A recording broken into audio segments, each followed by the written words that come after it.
নমস্কার, আজকে তোমাদেরকে যে ভিডিওটা নিয়ে এসেছি এটা তসরের উপরে পটচিত্র একটা সুন্দর শাড়ি। দেখো এটা আমাদের একদম নিউ সিরিজ, আস্তে আস্তে খুব কাজ চলছে এগুলোর। তোমরা এগুলোর সব কালেকশন পেয়ে যাবে এবং কালার অপশনও পেয়ে যাবে। আচ্ছা, পটচিত্র যেটা সেটা হচ্ছে সুন্দর তসরের উপরে হ্যান্ড ওয়ার্কিং কাজটা। এটার মধ্যে দেখো একটা দুর্গা ফিগার দিয়ে পুরো শাড়িটাতে কিন্তু হাইলাইটেড করা রয়েছে এবং একটা স্টোরি বেস কিন্তু দেওয়া রয়েছে। আমি শাড়িটা একটু ঘুরিয়ে দেখাই, তাহলে তোমরা আরো ভালো বুঝতে পারবে। দেখো পুরো শাড়িটার ভেতরে সুন্দর হাতে আঁকা কিন্তু একটা একটা ঘটনা বা একটা স্টোরি তোমাদের মধ্যে হাইলাইট করা হয়েছে। এগুলোর কালার অপশন তোমরা পেয়ে যাবে।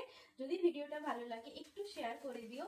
এগুলোর কালার অপশন পেয়ে যাবে, কাস্টমাইজ হয়ে যাবে। যে কালারে চাইবে সেই কালারেই আমরা তোমাদেরকে বানিয়ে দিতে পারবো। কতটা সুন্দরভাবে এটার বেসটা রেডি করা হয়েছে দেখো। এটা হ্যান্ড পেন্ট, মানে পুরোটাই হাতে আঁকা ছবি দিয়ে একদম তৈরি হয়েছে। যদি ভালো লাগে ভিডিওটাকে একটু তোমরা লাইক করে এবং শেয়ার করে দিও। এগুলো সব কালেকশন তোমরা আগামী দিনে আমাদের পেজ থেকে পেয়ে যাবে। ওকে।